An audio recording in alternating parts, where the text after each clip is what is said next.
Coucou les Kimichou, on se retrouve aujourd'hui pour une vidéo update lecture. Ça va donc concerner le mois de juin et j'ai lu quand même pas mal de petites choses en juin, donc j'ai hâte de vous parler de tout ça. J'espère que le cadre vous dérangera pas trop parce que c'est un petit peu encore en gruyère, la pièce est très loin d'être terminée, donc je me suis pas forcément occupée de la bibliothèque. De plus, j'ai un nouveau micro parce que j'ai eu beaucoup de soucis avec dernièrement, donc j'espère que celui-ci vous sera plutôt confortable. Et pour terminer, j'ai le hockey, donc je vais devoir faire pas mal de cuts et j'en suis désolée. Voilà un petit peu le butin du mois de juin, donc franchement c'est plutôt pas mal. Si vous me suivez sur Instagram, vous avez déjà vu, je pense, la totalité ou presque de ces chroniques. Et pour la team YouTube, c'est donc le moment de vous présenter tout ça. J'essaierai au maximum de vous parler des supports de lecture que j'ai pour chacun des titres et où est-ce qu'ils sont disponibles plus ou moins gratuitement si possible. J'ai donc pu écouter un titre qui a fait beaucoup de bruit et pour le coup je savais pas trop à quoi m'attendre.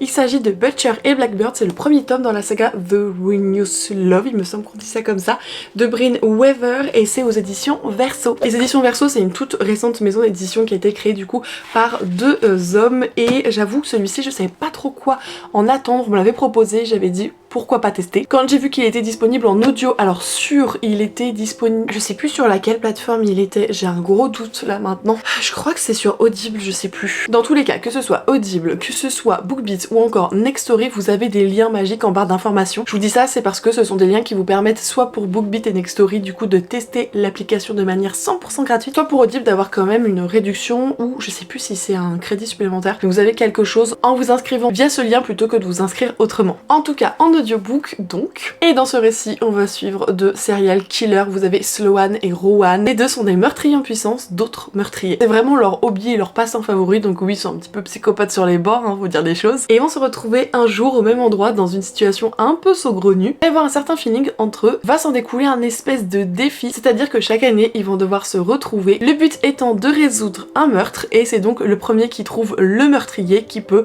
le zigouiller comme il le veut. C'est un peu une compète entre eux. On va les suivre comme ça sur plusieurs années. Alors clairement il y a des trucs c'est complètement barré, il y a une liste de trigger warning plus longue que mon avenir clairement. Et la dark romance, je vous l'ai pas dit mais c'est vraiment de la dark romance, vraiment pour public adulte, pour public averti fois 1000. Il me semble que la maison d'édition a partagé assez facilement les trigger warnings, mais si vous avez besoin je pourrais vous les mettre, si vous mettez un petit commentaire je vous noterai tout ça. Et étonnamment quand on voit le style de livre, quand on voit les trigger warnings, je me dis mais ça a des années-lumière, comment est-ce que ça va passer avec moi? J'ai adoré.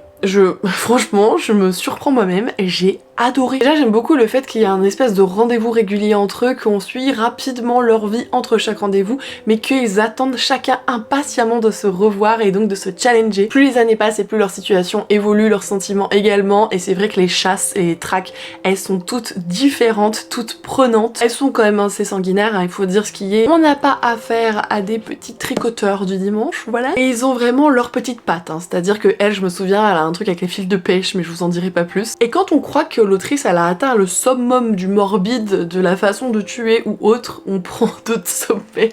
C'est pas possible d'aller toujours plus haut. J'avoue que le dernier cran, j'ai eu un peu des hauts de cœur à ce moment-là parce que je pensais pas que ça... Enfin ça m'attirait pas ce genre de truc.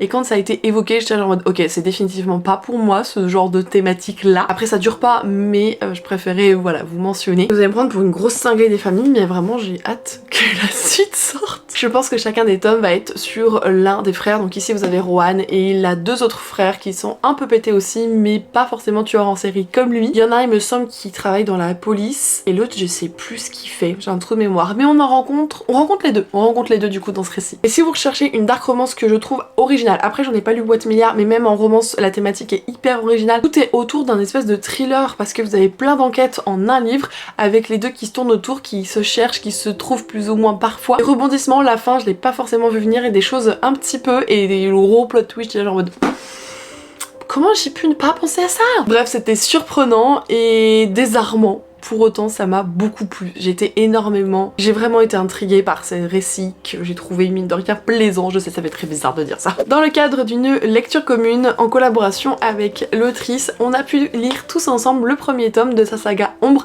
intitulé Chants d'ombre et de cendres de Mary M. Keller en auto-édition. L'autrice m'avait fait parvenir l'édition collector que voici, donc c'est vraiment un livre rigide.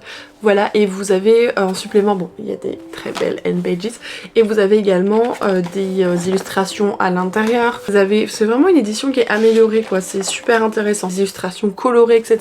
C'est un très bel objet. Comment essayer de vous résumer ça sans trop vous en dire, parce que je pense qu'il y a certaines choses qui sont hyper importantes de découvrir par vous-même. Disons simplement les choses, on va suivre Ezrant, qui est un jeune homme avec une certaine pathologie depuis toujours, qui l'handicape énormément. Et cet univers, il est vraiment découpé en différents royaumes. C'est une espèce d'archipel et le temps ne s'écoule pas du tout de la même manière entre chaque royaume. C'est très important dans le récit. Avec son frère, ils vont donc décider de sillonner les routes avant d'entrer dans la prestigieuse académie et là ils vont faire la rencontre de quelqu'un. Ils vont donc se retrouver en terres ennemies, dans les terres de l'ouest, celles dont personne ne revient. Ezrant va donc se dire, si jamais j'en reviens, c'est peut-être le moment pour moi de faire mes preuves, parce qu'avec sa pathologie, il est considéré presque comme un fardeau et il ne se sent pas légitime d'aller dans cette académie parce qu'il est persuadé que s'il a sa place, c'est grâce à sa mère adoptive qui est une personne extrêmement importante du royaume. Et donc son but premier, c'est de rapporter un maximum d'informations des ennemis s'il arrive à rentrer. Pour autant, cette contrée extrêmement mystérieuse révèle bien des secrets et il est plus que possible qu'il en apprenne un peu plus sur lui-même et que le voile soit levé sur certaines des choses qu'on lui tait depuis extrêmement longtemps. Bon, clairement, je pense qu'on est sur un mois qui est extrêmement qualitatif en termes de lecture, je préfère vous le dire dès le début. Celui-ci, j'ai été complètement embarquée et fascinée. Personnellement, je connaissais déjà l'autrice puisqu'elle est publiée au sein de la maison d'édition Bookmark et j'avais énormément aimé ma lecture du premier tome de sa trilogie. Donc je savais un petit peu où je mettais les pieds, pour autant je trouve qu'elle a construit un univers. J'en ai pas vu deux comme ça en fantasy pour le moment, je l'ai trouvé vraiment très original avec des codes bien particuliers. Et j'avoue que peut-être durant quelques chapitres, je sais plus si c'était 3 chapitres, où on s'était fait la réflexion pendant la lecture commune, on comprenait pas justement ce côté des cadrans, ce côté de la temporalité. Tout ce qui était autour de la temporalité, c'était hyper mystérieux. On comprenait que les choses se passaient pas à la même date. On a vraiment assimilé le pourquoi du comment et une fois qu'on a eu les révélations, là on s'est dit ok, je comprends comment ça fonctionne. Mais vous êtes peut-être un peu dans le flou durant une trentaine de pages, je dirais. Un super bon rythme, c'est ni lent ni trop rapide. Il y a quand même pas mal de points de vue et ça c'est super intéressant. Et ce qui est hyper identifiable dans ce qu'a fait Marie, je pense que ça lui est propre parce que je vois très peu ça en littérature. C'est pas une autrice qui va vous donner des miettes de pain jusqu'à faire boum la révélation. En fait, elle va vous donner un indice, peut-être 2 grands max, et hop, elle va mettre le personnage qui est concerné par ça et boum, révélation directe. En fait, on tourne pas en rond. Vraiment, les révélations, on les a au fur et à mesure de manière hyper rapide. Ça tombe pas du tout comme un cheveu sur la soupe, mais c'est... On n'a pas l'habitude en littérature que ce soit comme ça, on n'a pas l'habitude d'avoir ces révélations au fur et à mesure données de manière aussi librement et ouvertement. C'est un peu déroutant mais en même temps, qu'est-ce que c'est appréciable parce que ça nous permet d'avancer et d'aller vers autre chose, vers d'autres révélations, vers d'autres problématiques et du coup ça donne un autre dynamisme à ce récit que j'ai grandement apprécié. Honnêtement, on était une petite dizaine je pense à participer et tout le monde a adoré. Il y en a peut-être plus que d'autres mais il n'y a vraiment pas d'avis négatif. C'est une saga que moi je vous invite à suivre. Tout est en auto-édition, le tome 2 est déjà sorti, le tome 3 sous peu ou est déjà sorti, je ne sais plus, et c'est une saga en 5 ou 6 tomes, donc elle s'arrête pas tout de suite l'autrice. Mais au vu de certains éléments de la fin, j'avoue que je vais voir par moi-même pour me prendre la suite. Voilà. Pourquoi j'ai laissé autant de marque-pages, on va les enlever. Je me suis donc fait en audiobook ce parpaing des familles, à savoir le tome 5 de la saga Doreen aux éditions Hugo dans la collection Romantasy de Raven Kennedy. Ce livre, je l'ai reçu de prime abord dans le cadre d'un service de presse que j'avais demandé à la maison d'édition et par la suite on m'a contacté pour faire un vlog exclusif sur la saga Doreen et je me suis dit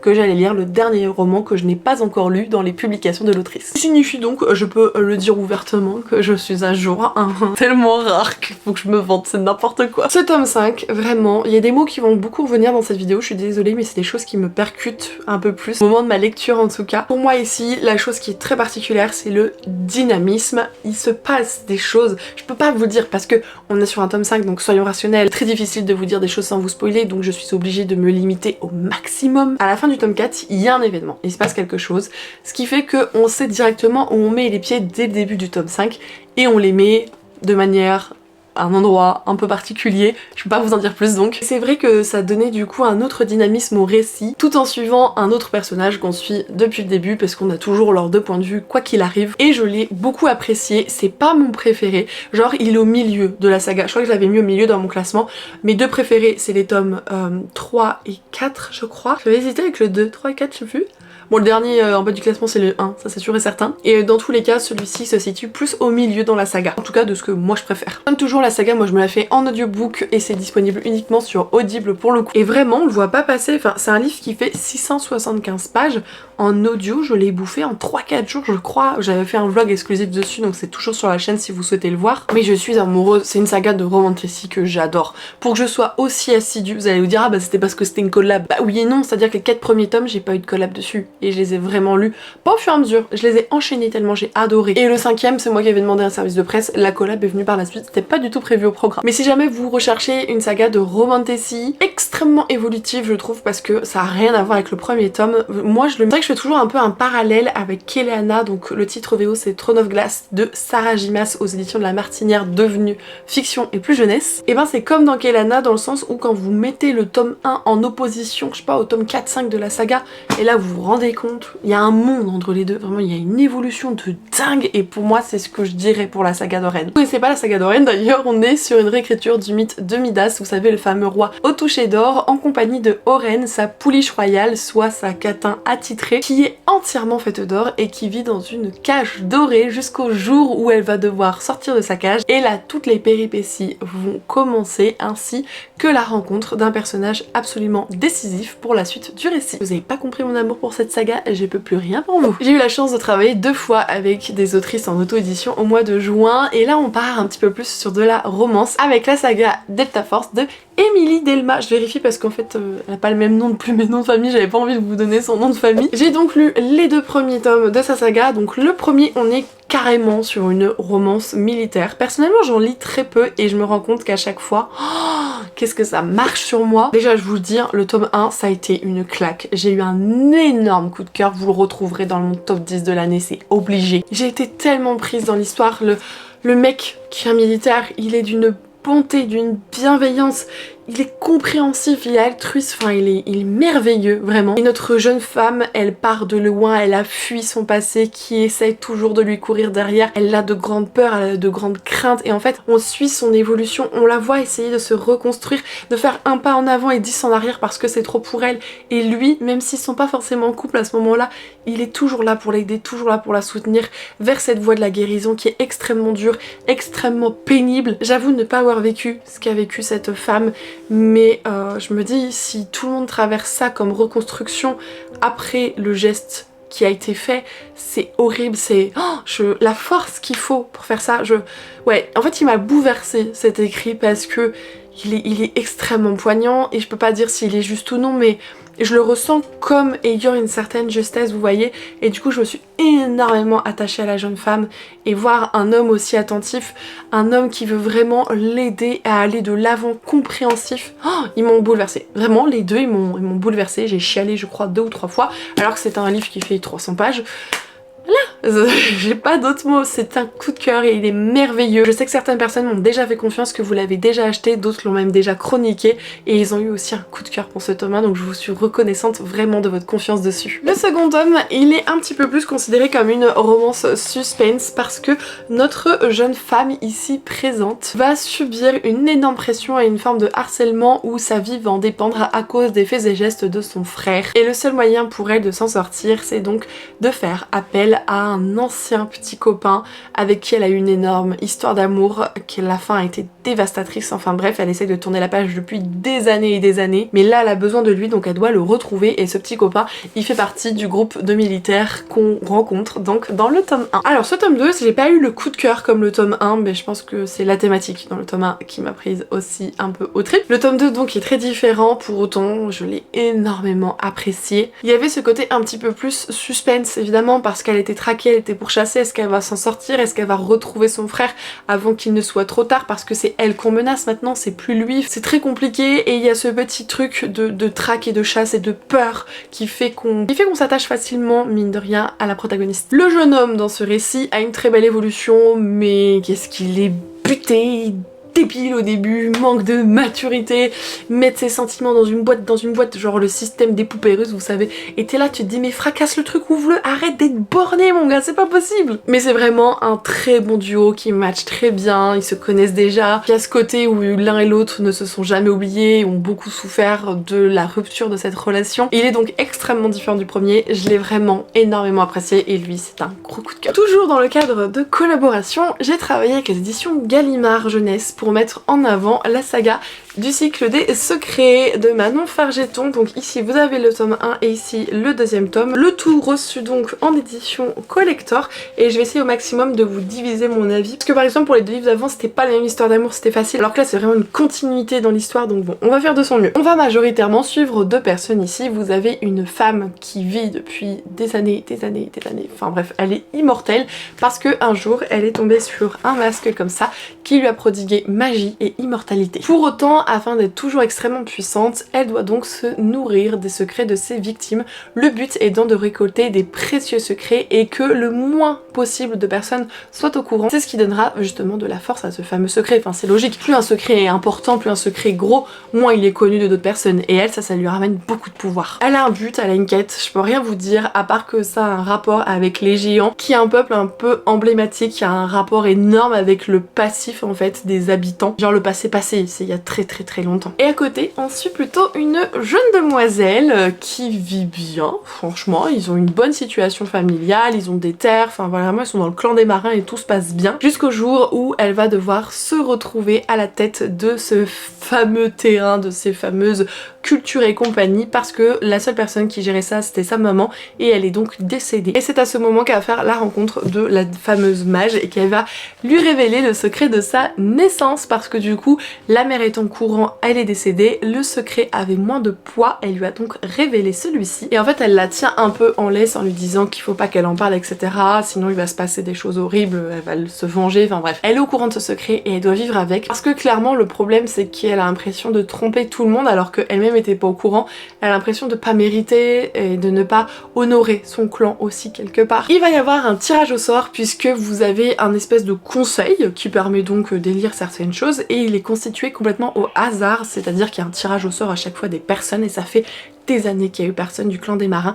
Notre jeune femme va être évidemment tirée au sort et va se retrouver propulsée en plein milieu de complots et intrigues politiques. Vous l'avez compris, on va suivre ces deux protagonistes et leurs quêtes respectives, même s'il va y avoir une espèce d'entrechat puisqu'ils vont très souvent se recroiser, n'est-ce pas? Après vous avez d'autres protagonistes aussi qui se rajoutent dans le récit, mais ça c'est vraiment le but de l'histoire. Alors là, à partir de là, je vais essayer de pas séparer les tomes parce que je sais plus quel événement se passe dans quel tome, donc je vais faire très attention. Les enchaîner en fait pour les besoins de la collab. C'est pour ça que je sais plus quoi se situe où. Déjà, moi ce que je peux vous dire, c'est que les deux, je les ai fait en audiobook.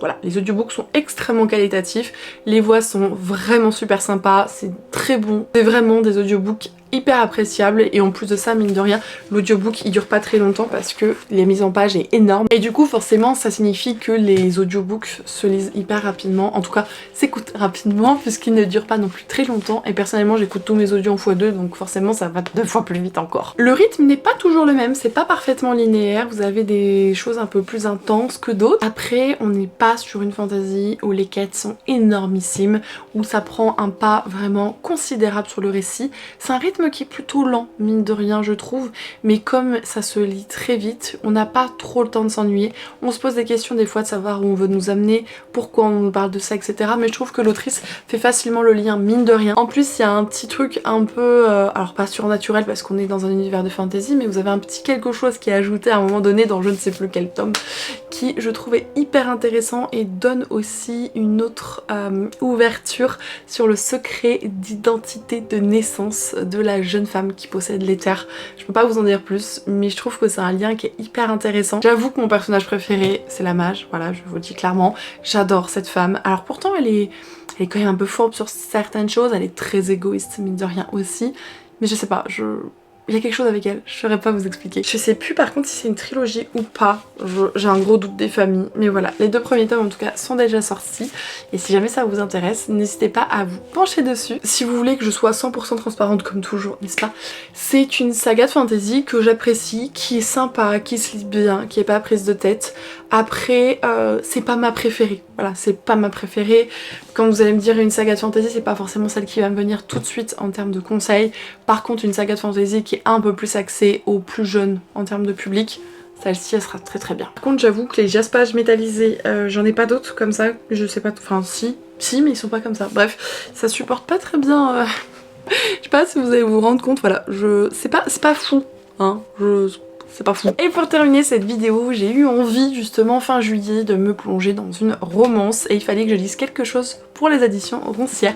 Je me suis donc attaquée à Amour saveur framboise de Kate Canterbury, donc chez Roncière comme je viens de le dire. J'ai trop l'habitude de dire la maison d'édition à la fin, du coup à chaque fois je me répète, pardon. Clairement on est sur l'amour à la ferme. En fait ce livre il aurait pu s'appeler L'amour à la ferme. Vous avez Shay, une jeune femme qui vit à Boston, qui allait se marier etc, qui se retrouve sans mec du jour au lendemain, juste avant le mariage, bref c'est l'hécatombe. Et sa belle grand-maman va donc décéder et elle va pouvoir hériter de la fameuse ferme de Tulip dont sa grand-mère a adoré s'occuper et elle adorait passer ces quelques années là-bas parce qu'elle a eu une situation personnelle, familiale un peu délicate. Et en fait pour qu'elle puisse hériter de cette terre, il y a 2 conditions, elle doit y vivre 1 an et elle doit se marier dans l'année en cours. Donc autant vous dire qu'elle qui était à 2 doigts de se marier, ça craint du boudin. Et forcément elle est obligée de revenir sur place. Et une fois là-bas, elle va se rendre compte que son copain, son ami d'enfance vraiment, il est voisin, c'est son voisin et il a repris la ferme de ses parents, qu'il a amplifié fois 1000, enfin c'est devenu pas une usine mais genre enfin c'est énorme ce qu'il y fait, ce qu'il y produit, il est hyper intelligent etc. Et bref ils vont se retrouver et on est sur un gros Grumpy Sunshine pour le coup. Bon, elle Sunshine ça dépend parce que il faut lui laisser le temps un petit peu de se reconstruire, mais c'est quelqu'un qui est plutôt solaire, extraverti, enjoué. Lui c'est le gros Grumpy de base, hein. La seule personne qui supporte c'est sa nièce qui s'occupe parce que la maman de la petite n'est pas disponible, je vous en dirai pas plus. Et vraiment c'est une histoire que j'ai absolument adorée parce qu'en plus le fameux Grumpy, quand il était jeune il ressemblait pas du tout à ça physiquement parlant et il a toujours été fou amoureux d'elle, donc du coup c'est un peu compliqué pour lui clairement. Et elle c'est une femme plus size, donc c'est une femme grosse qui adore manger, qui ne s'en cache pas, elle est instite, elle a l'air hyper attentionnée avec les enfants et surtout ici vous avez la nièce donc qui joue un rôle énormissime que j'adore, vraiment c'est pas mon côté maman là qui ressort, c'est j'adore cette petite, elle a subi des traumatismes mine de rien et elle essaye de grandir, elle est super dégourdie, en fait elle fait une espèce de transposition de ce qui se passe dans son monde pour intégrer les choses et vraiment Shay va l'aider dans l'éducation parce qu'elle a du mal, enfin dans l'éducation, dans l'apprentissage plutôt, parce qu'elle a du mal à apprendre ce qu'on lui dit à l'école etc, et ils vont poser un diagnostic aussi sur d'autres choses, enfin c'est vraiment une petite qui est hyper attachante, les deux j'adore, Shay qui se reconstruit, qui est une femme vraiment où elle se sent bien dans ses formes et qui mange vraiment, qui se fait plaisir, lui qui est hyper grumpy, hyper boulot, hyper bosseur, c'est genre le mec à marier et j'adore ce mec, il est trop drôle, il fait tourner la tête de tout le monde mais lui il veut personne, il est... J'ai adoré, c'est frais, c'est rafraîchissant. On a vraiment ce côté un peu lent à un moment donné où juste on les suit dans leur quotidien, ce qui peut entre guillemets paraître un peu plan-plan mais pas du tout quand on est attaché au personnage. Donc c'est vraiment une romance que moi je vous recommande et que j'ai vraiment appréciée, au cas où vous ne l'avez pas compris. Et bien voilà les Kimichou, cette vidéo est à présent terminée, j'espère que vous aurez apprécié découvrir un petit peu tout ce que j'ai pu lire au mois de juin, que ceci peut vous donner quelques pistes de qu'est-ce que je mets dans la wishlist, qu'est-ce qui me plaît, qu'est-ce qui me plaît pas du tout, à contraire, parce que c'est vraiment pour vous aiguiller dans tous les sens du terme. Merci en tout cas de donner de la considération à mes avis, à mes propos, merci d'avoir regardé ce contenu et je vous retrouve ce week-end comme toujours pour un nouveau Kimi's Diary pour ces vacances. Gros bisous les Kimichou, prenez soin de vous, bye.